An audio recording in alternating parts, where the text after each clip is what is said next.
ሰላም ጤና ይስጥልን ተመልካቾቻችን እንደምን ዋላችሁ እንደምን አመሻችሁ ካንከር ሚዲያ ዝግጅት ክፍል ያክብሮ ሰላምታችንን እናቀርባለን በየለቱ የምንከታተለውን የኢትዮጵያ የጤና ባለሙያዎችን የሥራ ማቆም አድማ የተመለከተ መረጃዎችን ይዘን መተናል ዛሬ አጠቃላይ የሥራ ማቆም አድማ ሙሉ በሙሉ ከተመታ አራተኛ ቀኑ ላይ እንገኛለን የአብይ አህመድ አገዛዝ በከፍተኛ ድንጋጤ ውስጥ እንዳለ የሚያመለክቱ መረጃዎች እየወጡ ይገኛሉ ባለ 14 ገጽ ሰነድ በማዘጋጀት መጠነ ሰፊ እንቅስቃሴዎችን ለማድረግ በዝግጅት ላይ ነው አንዳንዶቹን ወደ ተግባር መለወጡ ነው መረጃዎች የሚያመለክቱት ነገ በኢትዮጵያ የሚገኙ የመንግስት ዩኒቨርሲቲዎች በሙሉ ስብሰባ ተጠርተዋል ስብሰባው መምህራንን የሚመለከት ስለሆነ በነገው ዕለት ሁሉም የዩኒቨርሲቲ መምህራን በዩኒቨርሲቲዎቻቸው ስብሰባ ስለተዘጋጀ እንዲገኙ የሚያሳስብ ጥብቅ መመሪያ ከትምህርት ሚኒስቴር ለእያንዳንዱ ዩኒቨርሲቲ በዛሬው ዕለት መበተኑን ያገኘነው መረጃ ያመለክታል አራተኛ ቀኑ ላይ የሚገኘው የኢትዮጵያ ጤና ባለሙያዎች የሥራ ማቆም አድማ ተጠናክሮ ነው እየቀጠለ ያለው በአንጻሩ አገዛዙ አድማውን ለመቀልበስ በፕሮፓጋንዳ ጨምሮ የተለያዩ ጥረቶችን እያደረገ ነው ዛሬ በአራተኛ ቀኑ ያለው ሁኔታና በአጠቃላይ በሰነዱ የተዘጋጀውን የተለያዩ ጉዳዮችን እናነሳለን የዘውትር ተሳታፊያችን መስመር ላይ ነው ያለው የምንጀምረው ስለ አራተኛ ቀኑ የሥራ ማቆም አድማ ነው ዛሬም በተለያዩ ቦታዎች ቀጥለዋል የጀመሩ አጠናክረው ቀጥለዋል እንደ አዲስ የሚቀላቀሉትም እንደዚሁ አድማውን እየመቱ ይገኛሉ ምን አለ አዲስ ነገር መሳይ በጣም አመሰግናለሁ አው ተለመደው እንግዲህ ዛሬ የጤና ባለሙያዎች የሥራ ማቆም አድማ በሀገሪቱ በሁሉም አካባቢዎች በሚገኙ ሆስፒታሎች እና የጤና ማዕከላት ለአራተኛ ቀን ተጠናክሮ እንደቀጠለ ነው መረጃዎች እየደረሱን የሚገኙት ይህን ተከትሎ በርካታ ህሙማን በየሆስፒታሎች የህክምና አገልግሎት ማግኘት ባለመቻላቸው ስቃይ ውስጥ መሆናቸውንና በርካቶቹም የህክምና ጦት አጥተው እየሞቱ እንደሆነና ብዙ አስክሬን ከየሆስፒታሎቹ እየወጣ እንደሆነ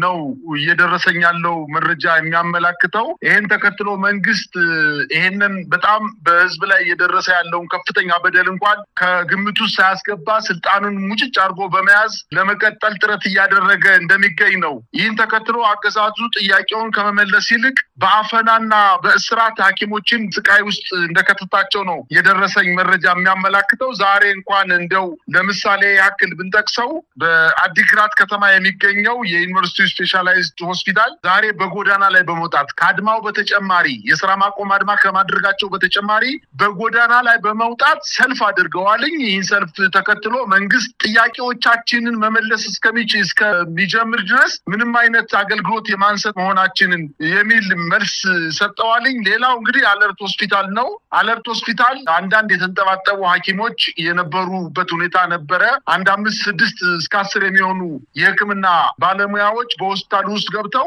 በጣም የተቸገሩ ሰዎችን ከህሊናቸው ጋር ተማክተው አገልግሎት እየሰጡ ነበር ነገር ግን መንግስት በሌሎች ሐኪሞች ላይ እየወሰደ ያለውን እርምጃ በመቃወም በዛሬው ዕለት ለመንግስት ደብዳቤ በመጻፍ ከእንግዲህ በኋላ ከወንድሞቻችን ጋር ሙሉ አድማውን ተቀላቅለናል ብለው ሆስፒታሉን ለቀው ወጥተዋል ደግሞ በዚህ በአንጻሩ ደግሞ መንግስት በተለያየ አጋጣሚ የሀገር እንቁ የሆኑ በዓለም አቀፍ ደረጃ የሚታወቁ የህክምና ሙያተኞችን እያሰረና እያፈነ ወዳልታወቀ ቦታ እየወሰዳቸው ነው ዛሬ እንኳን በጣም ታዋቂው የጥቁር አንበሳ ያጥንት ስፔሻሊስትና የዳሌ ንቅለ ተከላ ባለሙያ የሆነው ዶክተር ሳሙኤል ታስሯል ይህ ሰው እንግዲህ እንደ ግለሰብ ሳይሆን እንደ ተቋም የሚቆጠር ሰው ነው በርካታ አመታት በጥቁር አንበሳ ሆስፒታል የሌሉ አገልግሎቶችን በምዕራብ ሀገር ተምሮ ከመጣ በኋላ ከተለያዩ የምዕራብ ሀገሮች ላይ መሳሪያዎችን ያጥንት ንቅለ ተከላ መሳሪያዎችን በለጋሽ ሀገሮች እየለመነ የሚያመጣ ዶክተር ነበረ በዚህ ህክምና ማዕከል ላይ ብቸኛው የዳሌ ንቅለ ተከላና ያጥንት ውስብስብ ያጥንት ንቅለ ተከላ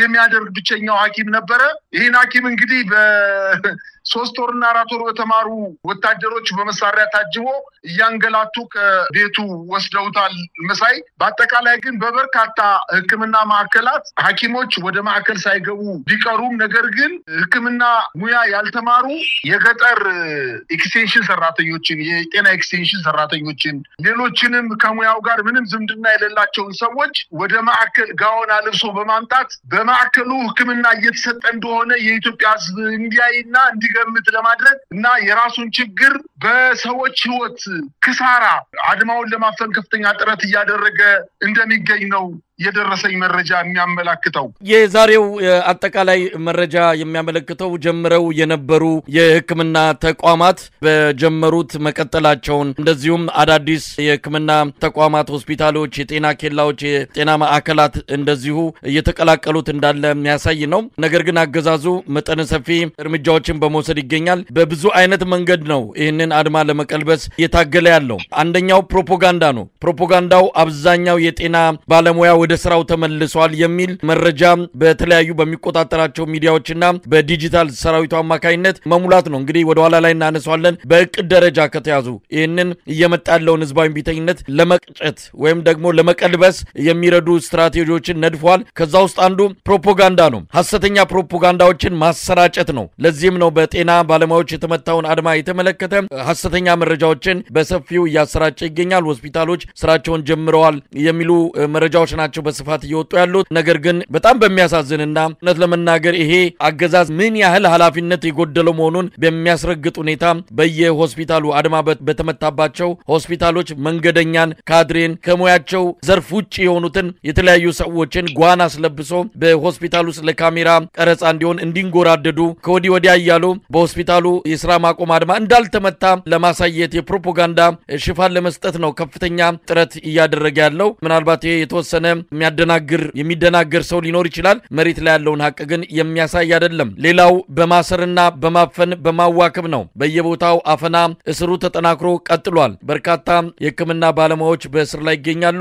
አንዳንዱን በሽብር ወንጀል ክስ እንደመሰረተባቸው እየተሰማ ይገኛል። በዚህ ምክንያት ለጠፋ ሕይወት ተጠያቂ መሆናቸውን በመጥቀስ እንደዚሁም በማህበራዊ ሚዲያ አመጽን በማስተባበርና በመቀስቀስ በሚሉ ወንጀሎች እንደከሰሳቸው ነው ለመረዳት የተቻለው። በዚህም አመጹን ወይም ደግሞ ህዝባዊ ቢተኝነቱን እቀለብሳለሁ ብሎ በሰፊው እየሄደበት ይገኛል። ሌላው ሶስተኛው የቅጥር ማስታወቂያ በማውጣት ነው። በየሆስፒታሉ የቅጥር ማስታወቂያ አውጥቷል። በየአንዳንዱ ሆስፒታል ከ200ና ከዛ በላይ የጤና ባለሙያዎች ቅጥር ወጥቷል። በአንድ ቦታ ያለውን ላብነት መጥቀስ የሚቻል ነው። በአለርት ሆስፒታል ከ30 በላይ ዶክተሮችን ነው በአንድ ጊዜ ቅጥር ማስታወቂያ የወጣው። በአጠቃላይ ከ230 በላይ ጤና ባለሙያዎች በአለርት ሆስፒታል የቅጥር ማስታወቂያ ወጥቶ ጥሪ ተደርጓል። በሐዋሳ በተደጋጋሚ የወጣውን ጥሪ ተቀብሎ ያመለከተም ሆነ ወደ ስራው የተመለሰ አንድም ባለሙያ የለም። ለዚህም ነው ከየጎዳናው ላይ ከተለያዩ ሆስፒታሎች የጽዳት ሰራተኛን ሳይቀር ጓን እያስለበሱ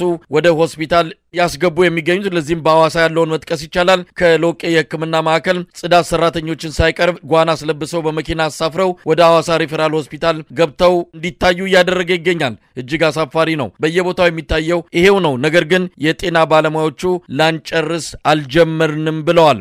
ከናንተ ማስፈራሪያ በላይ የሚያስፈራን ኑሯችን ነው ብለዋል። ስለዚህ ወደ ኋላ እንመለስም፣ ቀዩን መስመር ተሻግራችሁ መታችኋል፣ እኛም ካለንበት ሆነን የመጨረሻውን የመስዋዕትነት እንከፍላለን፣ የመጨረሻውን ጽዋ እንጎነጫለን ብለው በአቋማቸው ጸንተዋል። ስለዚህ የሚመጣውን ነገር እንግዲህ በጋራ የምናየው ይሆናል። ይህ መንግስት ምኑ ይታመናልና ነው አሁን የሚሰጠው አጠቃላይ በፕሮፓጋንዳው በራሳቸው ሚዲያ ይሁን በደጋፊ ሚዲያዎቻቸው ላይ እያሰራጨው ያለው መረጃ ከዚህ በፊት በታሪክ እንደሚታወቀው እኮ 7 እና 6 ዓመት እኮ ይህን ህዝብ አጠቃላይ ዓለምን ሲዋሽ የነበረ ስርዓት ስለሆነ የታማኝነቱ ጉዳይ ዜሮ ገብቷልኝ። ስለዚህ የፈለገውን ያክል ፕሮፓጋንዳ ቢነዙ ወይንም የፈለገውን ያክል በሚዲያ ስርጭት ጉዳዩ እንደረገበ እንቅስቃሴው ቀልብሰው ሐኪሞች ወደ ሕክምና ማዕከል ገብተው አገልግሎት እየሰጡ ነው ቢባልም ለኢትዮጵያ ህዝብ እኮ በአይን የሚታይ በእጅ የሚዳሰስ ነገር ነው። ሆስፒታሎች እየተናገርነው ደጋግመን እየተናገርነው ነው። ሆስፒታሎች ሐኪሞች የሉም።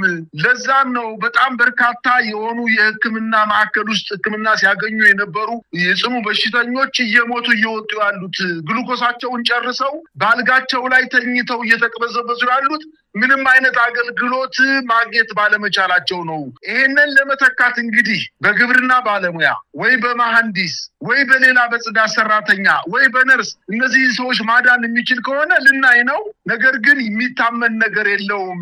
እንዲያውም መሳይ ዶክተሮቹ አሁን እየተናገሩ ያሉት ወይም የሕክምና ባለሙያዎቹ አንዳንድ የሕክምና ባለሙያዎችን ለመጠየቅ ሞክሬያለሁ። እነሱ እንደተናገሩት ከሆነ እንዲያው የብልጽግና መንግስት እንደዚህ በጣም የጨከነው ለምንድነው ጥያቄዎቻችሁን ያልመለሰው ብዬ ስጠይቃቸው አንደኛ ለኛ የሚገባንን ክፍያ እነሱ ስለወሰዱት ነው። የኛ ጥያቄ ሲመለስ እነሱ የሚያገኙት ጥቅም ይቀንስባቸዋል ነው። ሁለተኛው የኛ ህይወት እነሱ እየኖሩት ነው። እኛ መኖር የሚገባንን ህይወት እነሱ እየኖሩ ነው። እነሱ መኖር የሚገባቸውን ደግሞ እኛ እየኖርን ነው። ስለዚህ ጥያቄዎቻችን እየተመለሱ አይደለም በማለት ነው የመለሱት። የሚገባንን ስናገኝ የማይገባቸውን ደግሞ እነሱ ስለሚያጡ ነው ይላል። በእኛ ስም የለመዱትን ዘረፋ ስለሚቆም ነው ብለው በዝርዝር መንግስት ጥያቄዎቻቸውን ለመመለስ ያልፈለገበትን ምክንያት በደንብ አጠንክረው በተደራጀ ሁኔታ እየገለጹ ነው የሚገኙት። በአጠቃላይ የሕክምና ማዕከላት ክፍት ናቸው፣ አገልግሎት የለም። አሁን ደግሞ ዛሬ የጀመረው ነገር ምንድነው? በአማራ ክልል በተለያዩ አዳራሾች የአማራ ክልል የተለያዩ የቢሮ ኃላፊዎች፣ የህዝብ ተወካዮች ምክር ቤት ቋሚ ኮሚቴ ሰብሳቢዎች በጎንደር ከተማ፣ በባህር ዳር፣ በፍኖተ ሰላም ወይንም መንግስት ተቆጣጥሮ በሚገኝበት አካባቢ በወታደራዊ ተሽከርካሪዎችና በከባድ መሳሪያ ተከበው ወደ ከተሞች በመሄድ ህብረተሰቡን በአንድ አዳራሽ የህክምና ባለሙያዎችን ደግሞ በሌላ አዳራሽ ሰብስበው ችግሮቻችሁን በሂደት የምንፈታው መሆኑን ስለዚህ ወደ ህክምና ማዕከላት ተመለሱ የሚል ጥያቄ ልመና የሚመስል ነገር አቅርበውላቸዋል። ዛሬ በጎንደር ከተማ የሶስቱን ሆስፒታሎች የተገኙ ሐኪሞችን ፈርተው የተገኙ ሐኪሞችን ወይ ትለቃላችሁ አለዚያ ትመለሳላችሁ የሚል ማስፈራሪያ እየሰጠ ነገር ግን ህክምና ማዕከሉ ግን እየሰራ ነው ብሎ የሚጣረስና የሚጋጭ መረጃ እያሰራጨ ነው የሚገኘው። ነገር ግን የተመለሰ ጥያቄ የላቸውም። እንዲያውም ጥያቄያቸውን ካለመመለሱ አልፎ ጥያቄ ስለጠየቃችሁ እናንተ ሀገርን ለማፍረስ ሽብርተኛ ናችሁ፣ ከፖለቲካ ፓርቲዎች ጋር በመተባበር እችን ሀገር ለመበተን ጥረት እያደረጋችሁ ነው፣ በትጥቅ ትግል ያልተሳካላቸው ኃይሎች ጋር በሚስጥር ግንኙነት በማድረግ የህዝብ አመጽ በማስነሳት በከተሞች ላይ የህዝብ አመጽ በማስነሳት መንግስታዊ ስርዓቱን ለማፍረስ ጥረት እያደረጋችሁ ነው በሚል የሽብር ወንጀል ከ25 ዓመት የሚያስቀጣ የሽብር ወንጀል አንቀጽ በመጥቀስ በፍርድ ቤቶች ላይ አንዳንድ በጣም ታዋቂ ሐኪሞችን ሳይቀር እየወሰደ እያቆማቸው ነው። ሌላው በጣም የሚያሳዝነው ነገር ከወለዱ ገና አራስ የሆኑ ነርሶችን፣ የጤና መኮንኖችን፣ ዶክተሮችን ከልጆቻቸው ከአራስ ልጆቻቸው ነጥሎ በመውሰድ እያሰራቸው ነው የሚገኘው። ይሄ ማለት እንግዲህ ምንም ይጠቁመናል። ባደረጉት የጤና ባለሙያዎች ባደረጉት አድማ መንግስት ምን ያክል ጭንቀት ውስጥ እንደገባና እየወሰደው ያለው እርምጃ የቀቢጠ ተስፋ እርምጃ፣ መፍትሄ የሌለው እርምጃ እየወሰደ እንደሆነና እሱም በዚህ ይቀጥላል። ሐኪሞቹም በአድማቸው ይቀጥላሉ። ነገር ግን ውጤቱን በህዝብ ዘንድ ከፍተኛ አደጋ እያመጣ ስለሆነ መንግስት እንግዲህ ራሱን አስተካክሎ ጥያቄዎቻቸውን መልሶ የማያመጣ ከሆነ ሌሎቹ አካላት ወይንም ሌሎቹ ተቋም የመንግስት ተቋም መስሪያ ቤት ሰራተኞች፣ መምህራን፣ ሹፌሮች፣ የመንግስት ሰራተኞች በአጠቃላይ የኢትዮጵያ ህዝብ ይህን አድማ ለመቀላቀል በዝግጅት ላይ እንደሆነ ይኸው ዛሬ የትምህርት ሚኒስቴር ያወጣው መግለጫ የዩኒቨርሲቲ መምህራንን ሙሉ በሙሉ ከነገ ጀምሮ ወጥሮ ስብሰባ በመያዝ አድማው እንዳይደረግ ለማድረግ ከፍተኛ ጥረት እያደረገ እንደሆነ ነው የደረሰን መረጃ የሚያመላክተው። መሳይ እንግዲህ ይህንን አስመልክቶ የተለያዩ ዓለም አቀፍ ተቋማትም ድምጻቸውን እያሰሙ ነው። አምነስቲ ኢንተርናሽናል በተለይም በአገዛዙ እየታሰሩ ያሉ ወከባ እየደረሰባቸው ያሉትን የጤና ባለሙያዎችን በተመለከተ ዓለም አቀፉ የሰብአዊ መብት ተሟጋች ድርጅት አምነስቲ ኢንተርናሽናል በአስቸኳይ ሊፈቱ በመጠየቅ መግለጫ አውጥቷል። በተለያዩ አካላትም እንደዚሁ ጥሪ እየተደረገ ነው። የኢትዮጵያ የሰብአዊ መብቶች ኮሚሽንም የታሰሩ የጤና ባለሙያዎች እንዳሉ አጭር ሪፖርት አውጥቶበታል። እንግዲህ በአጠቃላይ ያለው ሁኔታ በአገዛዙ በኩል ከፍተኛ የሆነ መረበሽ አለ። ስጋት ውስጥ ገብተዋል። የሚይዙ የሚጨብጡትን እንዳጡ የሚያረጋግጡ ነገሮችን ነው እንግዲህ በየቦታው የምናየው። ነገ ግንቦት 15 ቀን 2017 ዓ.ም ሁሉም ዩኒቨርሲቲዎች በመላ ሀገሪቱ የሚገኙ ዩኒቨርሲቲዎች ስብሰባ እንዲገቡ ትዕዛዝ ከትምህርት ሚኒስቴር ወጥቷል። ለሁሉም ዩኒቨርሲቲዎች ግልባጭ በተጻፈ ደብዳቤ አማካኝነት ነው ይሄ ነገር የተላለፈው። ምናልባት ደብዳቤውን ላይ እንደተመለከትነው ከሆነ በአገሪቱ ያለውን ከወቅቱ ሁኔታ ጋር እንዳያያዝ የተቻለ ጥረት አድርገዋል። ከዚህ ከተጀመረው የጤና ባለሙያዎች አጠቃላይ የሥራ ማቆም አድማ ጋር በተያያዘ እንዳልሆነ ለማሳየት የተሞከረበት ሌላ ርዕስ ነው የሰጡት። ትውልድ በመምህር ይቀረጻል፣ ሀገር በትምህርት ይበለጽጋል በሚል ርዕስ እንደተዘጋጀን የሰማነው። ሰሞኑን ይህንን በተለያዩ የኢትዮጵያ አካባቢዎችም መምህራንን ጠርተው እንዲህ አይነት ውይይት ማድረጋቸው የሚታወስ ነው። እንግዲህ በመፈክርና በስብሰባ የህዝብ እምቢተኝነት የሚቆምና የሚያመልጡ መስሏቸው መምህሩን ሰራተኛውን በስብሰባ ወጥረው ይዘዋል። የትም ማምለጥ መለጥ የሚቻል አይደለም። አንዴ የተሰበረ አንዴ የነቃ ማህበረሰብ የሚፈልገውን ከማድረግ ወደ ኋላ የሚመለስ አይደለም። ምናልባትም የብልጽግና ጀንበር እየጠለቀች ነው ማለት የሚቻል ይመስለኛል። እስቲ አጠቃላይ አሁን መምህራንን እየጠራን ነው፣ ሰራተኞችንም እንደዚሁ በዚህም በዛም መዋከብ ነው ያለው። የኃይል እርምጃ መዋከብ፣ ባዶ የተስፋ ቃላት አገዛዙ ሙሉ ጊዜውን በዚህ ሊያሳልፍ እንደሚችል ካወጣው ሰነድም ለመረዳት ተችሏል። ወደ ሰነዱ እንሄዳለን። ግን ይሄን እንቅስቃሴ እንዴት እያከናወነ ነው ያለው? የሥራ ማቆም አድማው ከተጀመረበት ቀን ጀምሮ እኮ በጣም በተከታታይ የተለያዩ አይነት እርምጃዎችን በመውሰድ አድማውን ለማስቆም ከፍተኛ ጥረት አድርጓልኝ። በተለይ በዋናነት ጉልበትን በመጠቀም በማስፈራራት በማሰርና በመለያየት አንደኛው ክልል ከሌላኛው ክልል ካሉ ባለሙያዎች ጋር በመለያየት እንቅስቃሴ አድርጓል። በኋላ ደግሞ ምንድነው አሁን ከሰሞኑ እያደረገ ያለው?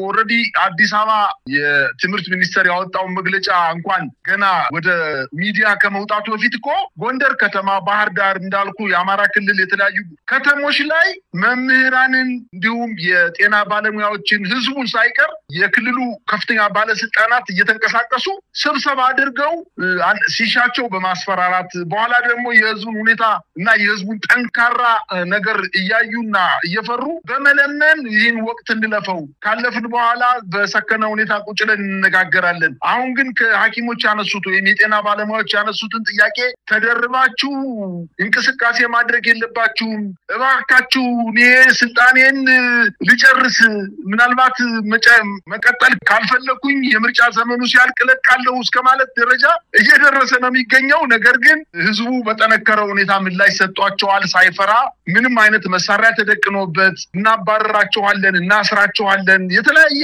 ማስፈራሪያ መንገዶች እንዲጠቀምም ህዝቡ በአንድ ድምጽ ሆኖ ጥያቄዎቻቸው ሊመለሱ ይገባል። የሕክምና ባለሙያዎች ጥያቄ ሊመለስላቸው ይገባል። ያቀረቡት ጥያቄ ዛሬ አይደለም። ለመንግስት የማሰቢያ ጊዜ ረጅም ዓመታት ሰጠዋል። የዛሬ 6 ዓመት የተነሳው ጥያቄ ራብን የሚል ጥያቄ ነው።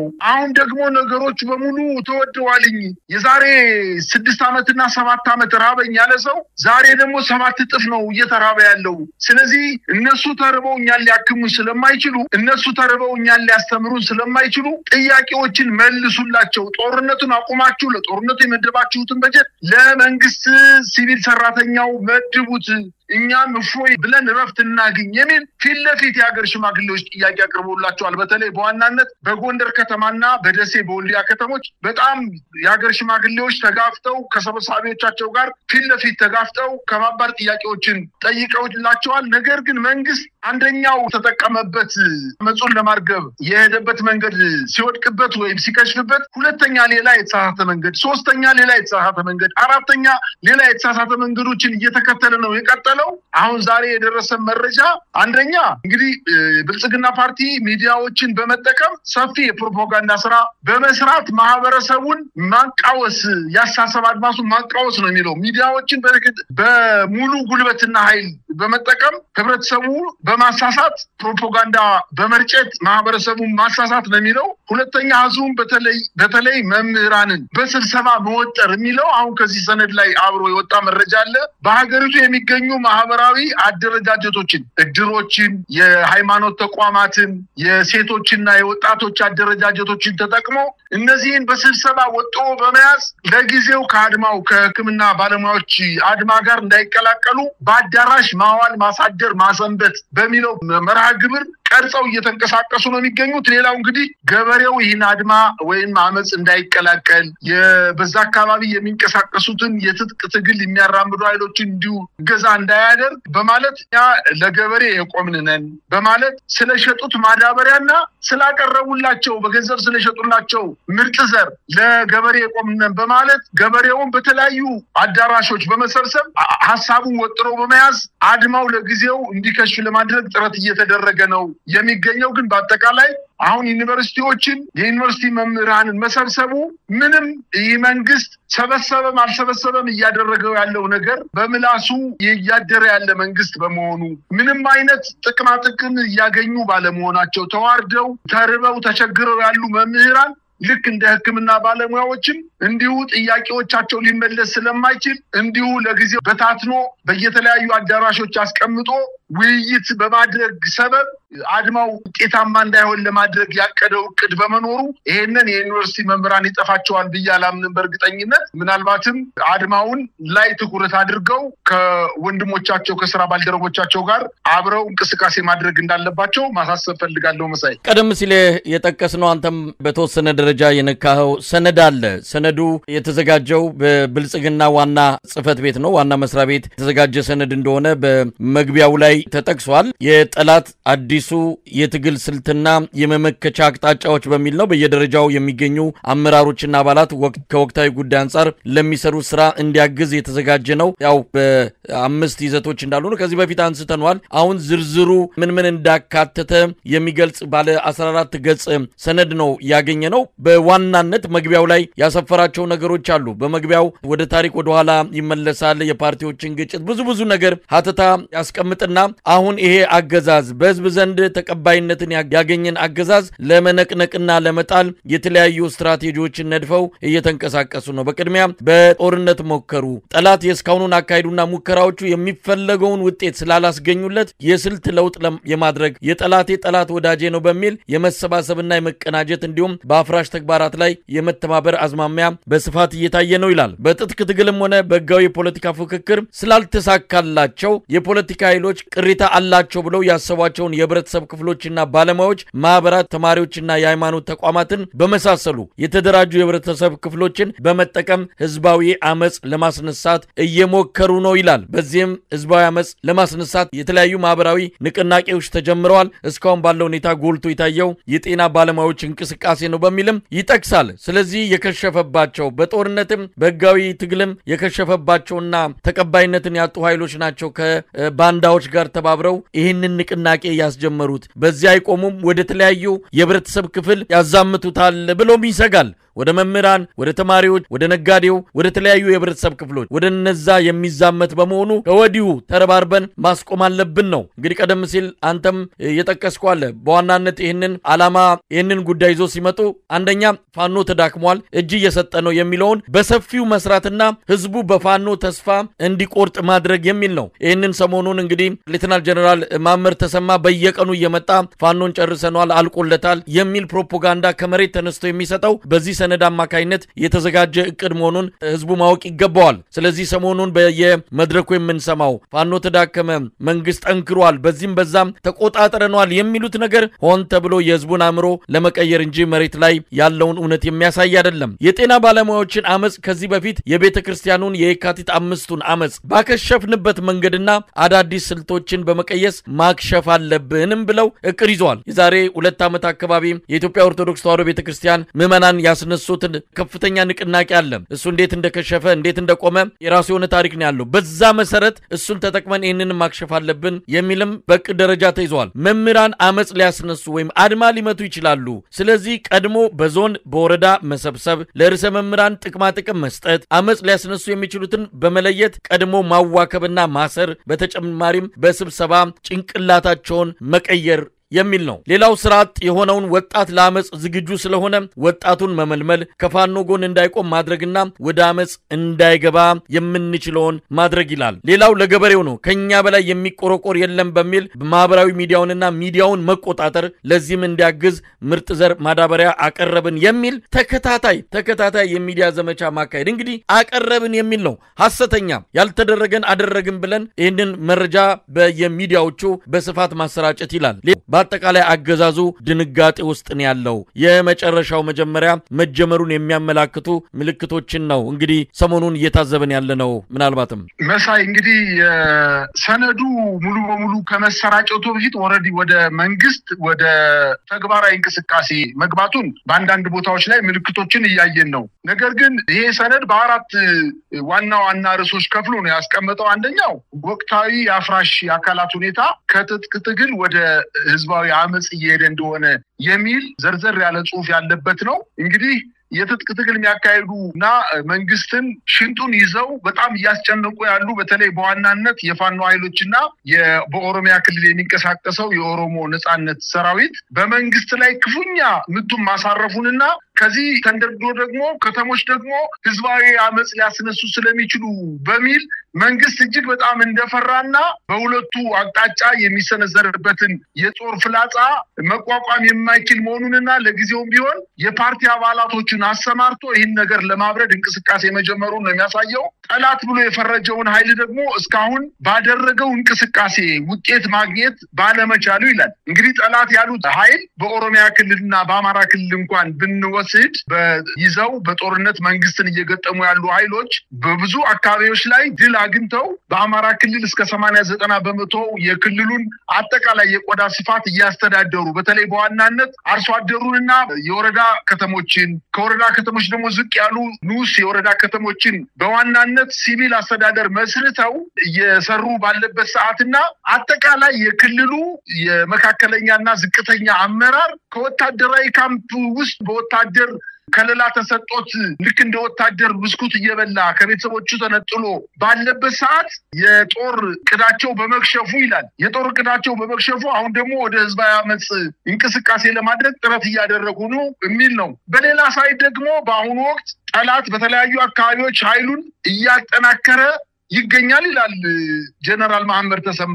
በሌላ መረጃ ደግሞ ጠላት ተነጥሎ ተመቷል ይላል እና በጣም የተምታታ መረጃ ነው እየሰጡ ያሉት። ነገር ግን በሁለቱ በኩል የጦር ፍላጻ እየተወረወረበት በመሆኑ በተለይ በዋናነት የከተማው አመጽ ደግሞ ከትጥቅ ትግሉ በላይ እጅግ በጣም ያሰጋው በመሆኑ ሰውን አጠቃላይ በማህበራዊ አደረጃጀት የተሰለፈውን የመምህራን ማህበር፣ ትምህርት ቤት ማህበረሰቡን፣ ነጋዴውን፣ የሀገር ሽማግሌውን፣ የሃይማኖት አባቱን፣ እድሩን ምናምን ሳይቀር ሰብስቦ ይሄን ወቅት ለማለፍ በከፍተኛ ደረጃ እንቅስቃሴ ሊያደርግ ስለሆነ የኢትዮጵያ ህዝብ ነቅቶ አስፈላጊውን ምከታ ማድረግ እንዳለበት ነው። ሌላው ወቅታዊ የጤና ባለሙያዎች እንቅስቃሴ ደግሞ እዚሁ ሰመር ላይ ግምገማ አድርጓል። እንግዲህ ጥያቄያቸው የተነሱ ጥያቄዎች አግባብነት ያላቸው ቢሆንም ነገር ግን በፖለቲካ ኃይሎችና ኢትዮጵያን በማይወዱ የኢትዮጵያ ጠላት መደበኛ ጠላቶች የተጠለፈ ነው ብለው ለአነሱት ጥያቄ ፍትሃዊ የሆነ መልስ ላለመስጠት ስለፈለጉ በፖለቲካ የተጠለፈ ነው ብለዋል። እንግዲህ መብላት፣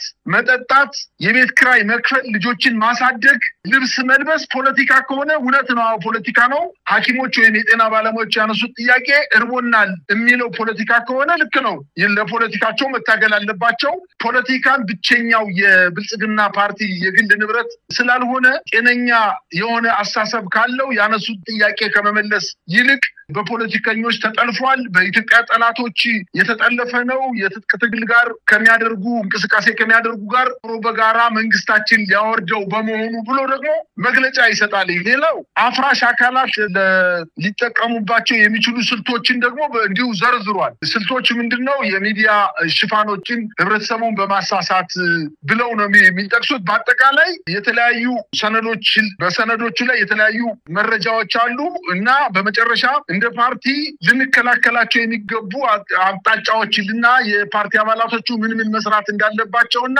ምን አለመስራት እንዳለባቸው በዝርዝር ጠቅሳል። ነገር ግን በጣም እዚህ ጋር ከመግለጫቸው ላይ ሳያስቡት ሾልኮ የወጣው ምንድነው? በመካከለኛና በዝቅተኛ አመራሮች ላይ እየታየ ያለው ክፍተት እንዳለና እርስ በርስ አለመተማመን እንዳለ አያይዘው ይገልጻሉ። ስለዚህ ይሄ ነገር በተለይ በዋናነት የመካከለኛ አመራሮች የፈጸሙት ያለው የእርስ በርስ ልዩነት በብሔር ሊሆን ይችላል፣ በተለያየ አመለካከት ሊሆን ይችላል፣ እየፈጸሩት ያሉ ክፍተቶችን ለመዝጋት ጥረት ማድረግ አለብንና ወደ ላይኛው አመራር ይሄ ክፍተት እንዳይመጣ ይሄ ልዩነት ወደ ላይኛው አመራር እንዳይመጣ ለማድረግ ምን መስራት አለብን የሚለውን በዝርዝር አስቀምጠዋል። በአጠቃላይ ግን በተለይ የታችኛውና መካከለኛው አመራር እኛ እስከመቼ ድረስ ነው እንደዚህ ሆነን ተዋክበን በወታደራዊ ካምፕ ውስጥ ተቀምጠን ዛሬ ሞትን ነገ ሞትን ዛሬ ቤተሰቦቻችን ተገደሉ ነገ ሞት እያልን ምንጨነቀው እስከመቼ ድረስ ነው የሚል ጥያቄ ለላይኛው አመራር እንዳቀረቡና ለዚህም በላይኛው አመራሮች ላይ ከፍተኛ ስጋት እንደተፈጠረ መረጃዎችን ይጠቁማሉ።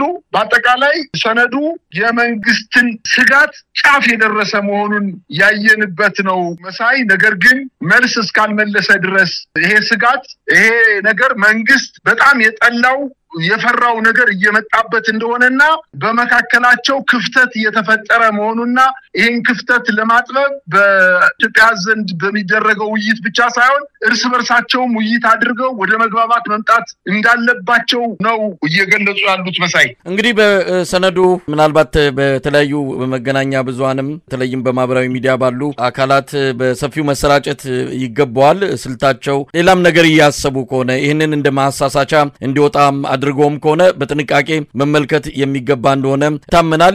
ምን በሰነዱ ላይ እንግዲህ በደንብ አጽንኦት ሰጥተው ያስቀመጡት ነገር ሚዲያውንና ማህበራዊ ሚዲያውን አጠናክረው በመጠቀም ሊዘምቱብን ይችላሉ።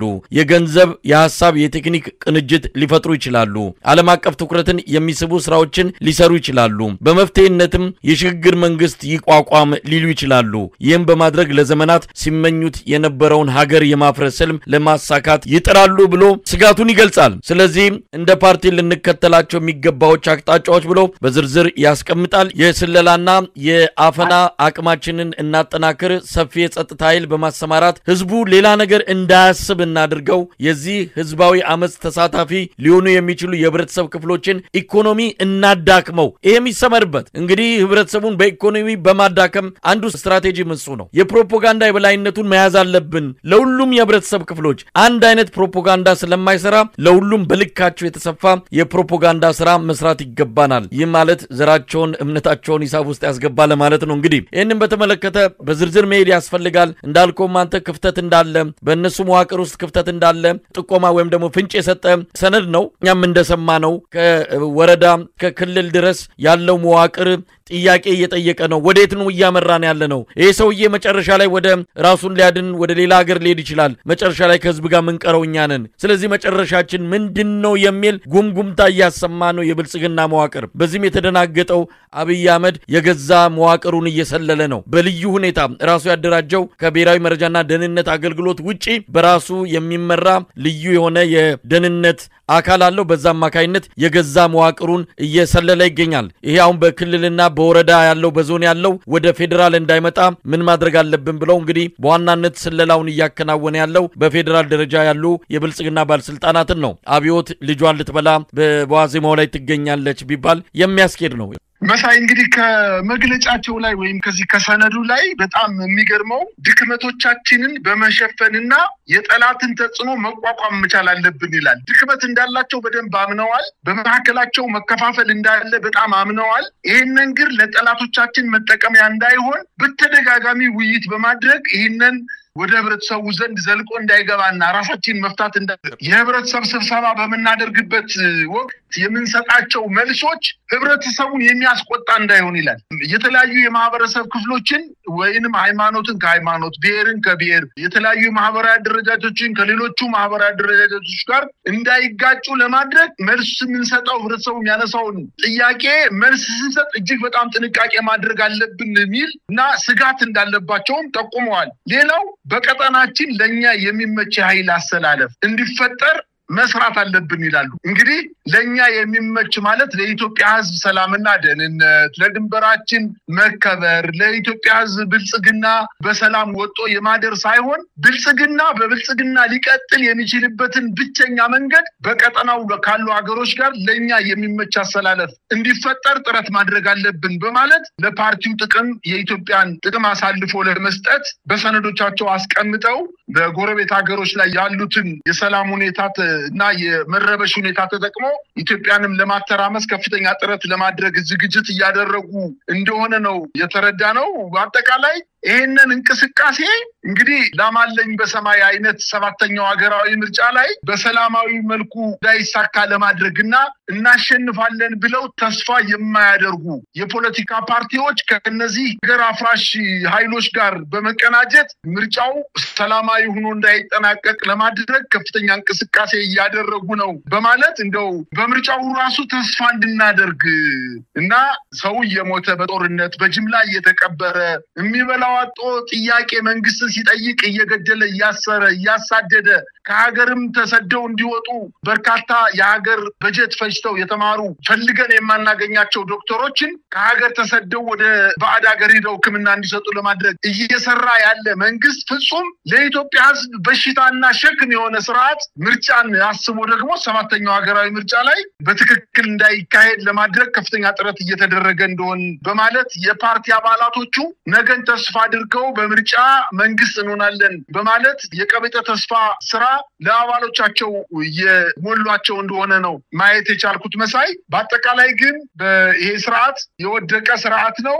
በአዳራሾችና በመፎክሮች ወይንም በባነር ላይ በሚጻፉ በአማላይ ጽሁፎች የኢትዮጵያን ህዝብ አንበርክኮ መግዛት አይቻልም። ከመሸከም በላይ የሆነ ትልቅ ሸክም በህዝባችን ላይ የጣለው ስርዓት በአጭር ጊዜ ውስጥ ይወገዳል የሚል ተስፋ ነው ያለኝ መሳይ። እንግዲህ ያው በአክሽን ኤድ የተደረገ አንድ ጥናትም ወጥቷል። በጣም አስደንጋጭ ጥናት ነው። በትክክልም ያውኑ የጤና ባለሙያዎች ንቅናቄ ህጋዊ ተገቢ ያለው ሞራላዊ ልዕልና ያለው መሆኑን የሚያስረግጥ ነው። በተለይ ደግሞ መምህራን በሰነዱ ላይ ወይም ደግሞ በዚህ በአክሽን ኤድ ባደረገው ጥናት ላይ የተመለከተው መምህራን በከፋ ሁኔታ እንዳሉ በሁሉም መለኪያዎች የመምህራን ሰቆቃ እንደሚብስ ነው የተረጋገጠው። እንግዲህ በበርካታ ኢትዮጵያ መምህራንና የጤና ባለሙያዎች የገንዘብ እጥረቱ እየተባባሰ የሥራ ሁኔታ እያሽቆለቆለ ሙያቸውን ለቀው የመውጣት ፍላጎታቸው እየጨመረ መምጣቱን ነው ጥናቱ የሚያረጋግጠው። የኢትዮጵያ ትምህርት ቤቶች በጀት ባለፉት 5 ዓመታት በ50% ቀንሷል። በደንብ ይሰመርበት። ባለፉት 5 ዓመታት የኢትዮጵያ ትምህርት ቤቶች በጀት በ50% ቀንሷል። ከትምህርት አንጻር የወጣው ሪፖርት እጅግ በጣም አስደንጋጭ ነው። 91% የሚሆኑት ኢትዮጵያ መምህራን ሙያቸውን ለመልቀቅ 91% የሚሆኑ የኢትዮጵያ መምህራን ሙያቸውን ለመልቀቅ ፍላጎት እንዳላቸው ነው በጥናቱ የተረጋገጠው። በጤናው ዘርፍም ተመሳሳይ ነገር ነው ያለው። 75% የሚሆኑት የሕክምና ባለሙያዎች ገቢያቸው በመቀነሱ የተነሳ የቤተሰቦቻቸውን የምግብ መጠን ለመቀነስ እንደተገደዱ ተናግረዋል። ይሄ ሪፖርት እንግዲህ በአክሽን ኤድ ነው የወጣው። በዓለም አቀፍ ተቋም ነው ገለልተኛ በሆነ ይህንን ዘግናኝ የሆነ አስደንጋጭ የሆነ እውነታ ነው እንግዲህ እነ ደረጀ ዱጉማ እነ መቅደስ ዳባ በቴሌቪዥን መስኮት እየመጡ ለመሸፈን የሚሯሯጡት። ነገ ከነገ ሁሉ ነገር ጋድ ይወጣል። አብረን የምናየው ይሆናል። በጣም ነው ማመሰግነው መሳይ። ይሄ ሪፖርት ከመውጣቱ በፊት እኮ አዲስ አበባ ከተማ ላይ ያሉ ትምህርት ቤቶች መጽሐፍ አሳትሞ ለተማሪዎች ማቅረብ አልቻሉ። መምህራን ብቻ ሳይሆኑ አጠቃላይ የጤና ሙያተኞች የሥራ የመልቀቅ ሁኔታቸው ከ65% በላይ ስራ ለመልቀቅ ከወዲሁ አድማው ከመጀመሩ በፊት የተጠና ጥናት ነው። ይህን ጥናት ተንተርሶ 65% የሚሆኑ የጤና ባለሙያዎች የመንግስትን ስራ ለቀው ወደ መሰደድ እንደሚፈልጉ ነው የጠቀሱት። በአጠቃላይ ጥናቱ እንዳመለከተው በሀገር አቀፍ ደረጃ ኢትዮጵያ ከበጀቷ 7.1% ለጤናና 23.01% ደግሞ ለትምህርት ትመድባለች የተባለ ቢሆንም ነገር ግን ይሄንን ገንዘብ ለመከላከያ ሰራዊቱ በመስጠት አገሪቱን ለማተራመስ እየተጠቀሙበት እንደሆነ ነው በአጠቃላይ የአክሽን ኤድ ያጠናው ሪፖርት። እውነት ገለልተኛ ተቋም ነው ይሄ ስርዓት። በዚህ ጥናት ተንተርሶ እንኳን የኢትዮጵያን ህዝብ በቃኝ ማስተዳደር አልቻልኩም አቅም የለኝም እና አቅም ያለው ቡድንም ይሁን ግለሰብ ወደ ስልጣን መጥቶ የኢትዮጵያን አሁን የተበተነችውን በችግር ላይ ያለችውን ኢትዮጵያ ማስተዳደር ይችላል ብሎ ማለት ነበረበት። ነገር ግን ጤነኛ ያልሆነ ስርዓት ባለስልጣናትና ለብልጽግና ፓርቲ አመራሮች ብቻ እንድትሆን አድርገው እየሰሯት ስለሆነ እነዚህ ቡድኖች ከዚህ መንግስታዊ ወንበር ላይ እስካልተነሱ ድረስ ኢትዮጵያ የመንግስት ሰራተኞቿ ሙሉ በሙሉ ቢሰደዱባት፣ ወታደሮቿ ተንገላተው በየጉራንጉሩ የሚቀብራቸው አጣው አስክሬናቸው የጅብ ሲሳይ ሆኖ የሚቀርበት፣ እናቶች ጥቁር ለብሰው የሚያለቅሱባት ሀገርና በጣም የስቃይ ሀገር ልትሆን እንደሚችል ነው መገመት የሚቻለው። ይህን ነገር የኢትዮጵያ ህዝብ ይፈቅዳል ብዬ አላምንም። በአጭር ጊዜ ውስጥ ተደራጅቶ ይህን ስርዓት ለመጣል ከፍተኛ እንቅስቃሴ ማድረግ እንዳለበት ነው እንደው እግረ መንገድ የማሳሰብ የምፈልገው መሳይ። በጣም አመሰግናለሁ። አዳዲስ መረጃዎች እየመጡ ይገኛሉ። በተለይ በየሆስፒታሉ ከፍተኛ የሆነ የታካሚ ማህበረሰብ ቁጥር ሆስፒታሎችን አጨናንቋል። የሕክምና ባለሙያ የለም። ከፍተኛ የሆነ አለመረጋጋት ሊመጣ ይችላል። እንግዲህ ይሄ ወዴት እንደሚወስድ በቅርቡ የምናየው ነው። ወደ ማህበራዊ ቀውስ፣ ወደ አጠቃላይ የህዝብ ቁጣ ሊለወጥ የመቻሉ ድል ሰፊ ነው። ሕክምና ማግኘት አለበት። ከምንም በላይ ማንኛውም ሀገር ትልቅ ትኩረት የሚሰጠው ለጤናው ነው። አብይ አህመድ አገዛዝ ይሄንን ወደ ጎን አድርጎ ወደ ጠፈር ለመውጣት ዝግጅት ላይ እንዳለ እየተነገረን ያለው ምናልባትም ይሄ የመጣውን አጠቃላይ የህዝባዊ ንቅናቄ በእንደነዚህ አይነት ዜናዎች ህብረተሰቡን ለማደንዘዝም ተፈልጎ ሊሆን ይችላል። በአንድ በኩልም ደግሞ የንቀቱንም ልክ የሚያሳይ ነው። እንደዚህ አይነት ነገሮች በስፋት እንዲነገሩ በህዝቡ ኑሮ ወደዚህ የአብይ አህመድ ምኞት ወደዛ ፍየል ወደ ቅዝምዝም ወዲህ በሆነበት ሁኔታ ነው የኢትዮጵያ አጠቃላይ ሁኔታ ሊገለጽ የሚችለው። መንግስትና ህዝብ ሆድና ጀርባ ሆኗል። አልተግባቡም፣ አልተገናኙም። አብይ አህመድ ጠፈር ላይ ይወጣል የሚል ዜና እንዲሾልክ ተደርጓል። አልፈራሁም፣ ተረጋግቻ ሀገር እየመራው ነው፣ ምንም የሚነቀንቀኝ የለም የሚልም መልእክት ይህንን ንቅናቄ ለሚያደርጉ አካላት ለኢትዮጵያ ህዝብም ለመስጠት ለማስተላለፍ ለማሰራጨት የተፈለገ ይመስላል። ልበደንዳና ነኝ፣ ምንም ነገር አይነቀንቀኝም የሚልም መልእክት አለው። ለማንኛውም መጨረሻውን ለማየት ጊዜው ሩቅ እንደማይሆን ተስፋ እናደርጋለን። ለጊዜህ አመሰግናለሁ በጣም። እኔም አመሰግናለሁ መሳይ።